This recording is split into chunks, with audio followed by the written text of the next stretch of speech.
大家好，欢迎来到美食彩味。两根一样粗的橡胶软管这么接在一起，老师傅说这样的方法才正确，特结实。我们生活中经常会遇到这样的软管，比如说洗车、浇灌、给鱼缸换水或者是冲洗庭院，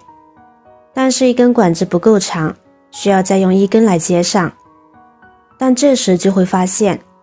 两根同样粗的管子很难接上，就算是勉强接在一起了，也承受不住水压，没一会儿就断开了。这时很多朋友就会说，这太简单了，只要把一根稍稍捏拢就可以塞进去了。要是这么简单就好了，我们这样接上了以后，两根管子之间依然会有缝隙，只要一开水，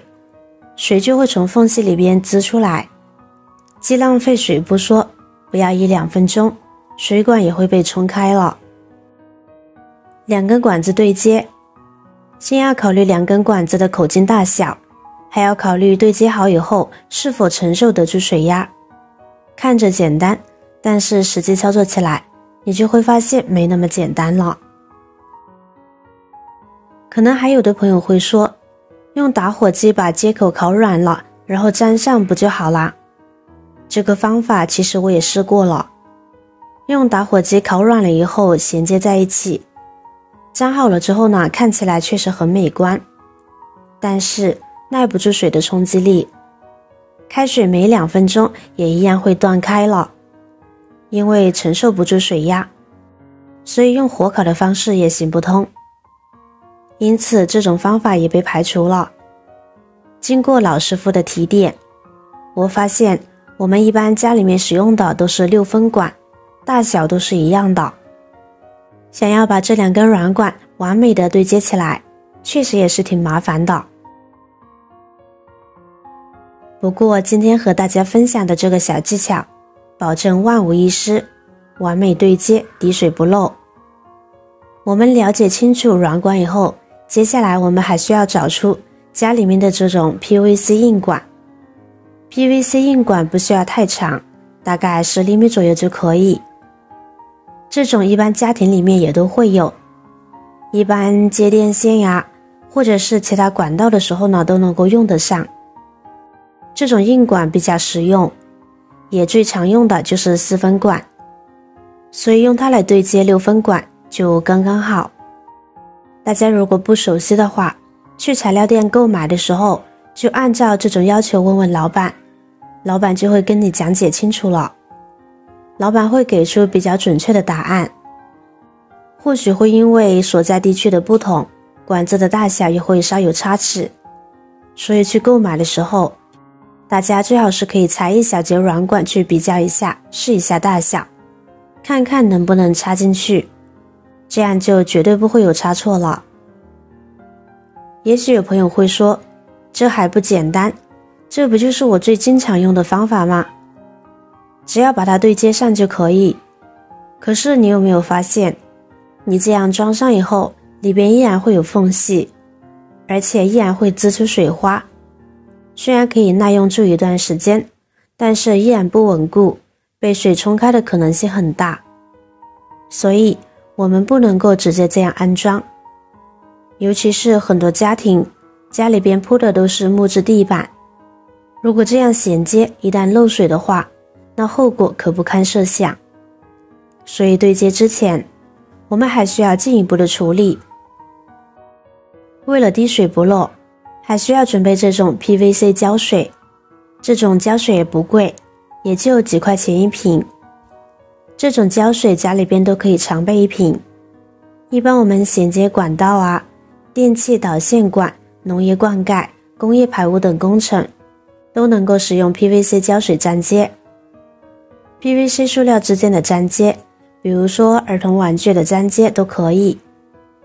这种胶水呢，比一般的502 AB 胶水呢更好用，它具有操作简单、粘接强度高、密封性能好、耐寒热、耐介质性强等等优点。这种胶水的状态就是黏糊糊的油性胶，防水效果更佳，所以我们可以涂上一点这种胶水，不过涂抹胶水的时候，一定不能先涂抹在硬管上，否则把硬管插进去的时候，胶水就会停留在软管的接口处，就像我们吸面条的时候，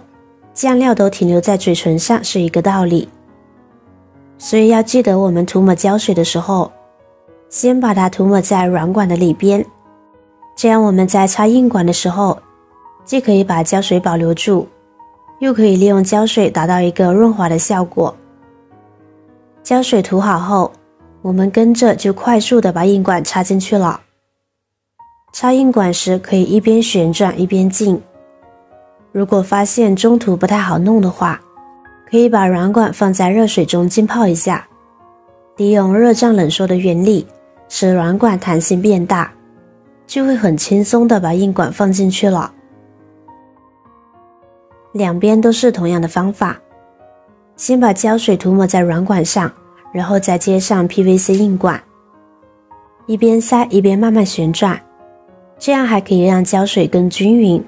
从而达到一个防水的效果。做这个步骤是不能着急的，就像老话说的，心急吃不了热豆腐。在塞硬管的时候，需要注意观察硬管两边的长度，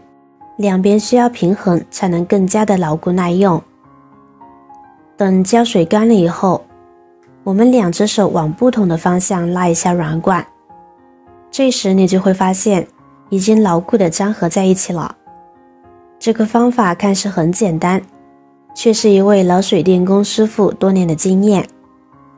按照这个方法衔接的管子，家庭用是足够的了。下次你家里边有要衔接相同口径的管道，就用这个方法来试试。老师傅还说，那如果是用在田地里边灌溉，用作工程的，水量比较大的情况下呢，我们还可以再做进一步的加固处理，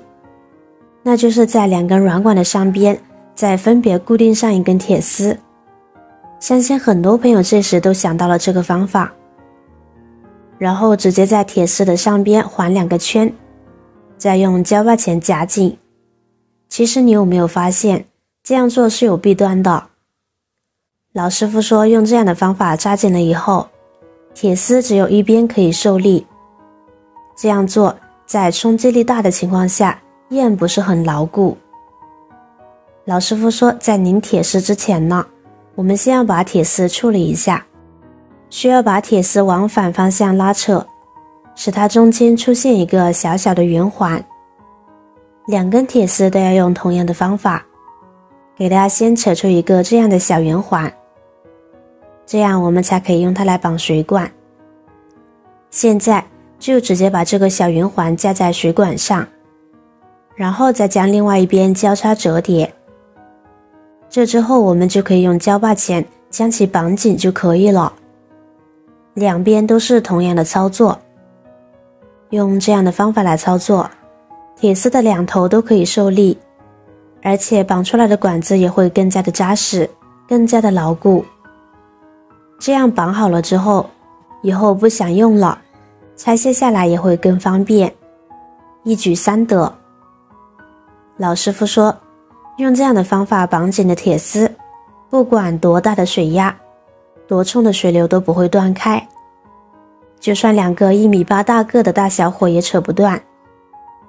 这个方法看似很简单，却也是人家师傅从业几10年总结出来的经验了。老话说，老将出马一个顶亮。拧紧之后，我们再将这2根铁丝弯折回来，稍微给它美化一下，这样看着既美观，而且呢不会扎到人，使用起来呢也会比较安全。我们也可以以小看大，举一反三。水培爱好者在 DIY 水培装置时，经常遇到容器之间的连接和密封问题，比如说管道之间的连接密封，管道与容器之间的连接与密封，特别是曲面与管道的连接，密封就不容易。不仅是工作池之间的连接密封，就是垂叶箱与管道之间的连接和密封就让很多人头疼。这时不妨您试试我的这个方法，说不定您会有意外的惊喜哦。好了，今天的视频内容就分享完了，您学会了吗？如果只是家庭里面小用的话，不需要铁丝固定也足够用了。那如果有更大的工作量，那就用铁丝稍稍固定一下。如果我的视频对你有帮助的话，记得点赞、转发、分享哦，希望可以帮助到更多的朋友。点击我的视频头像，还可以观看更多的美食和生活技巧。每天也都会分享不同的精彩视频，别忘了关注我哟。感谢您的支持，我是瑶瑶，我们下期再见啦。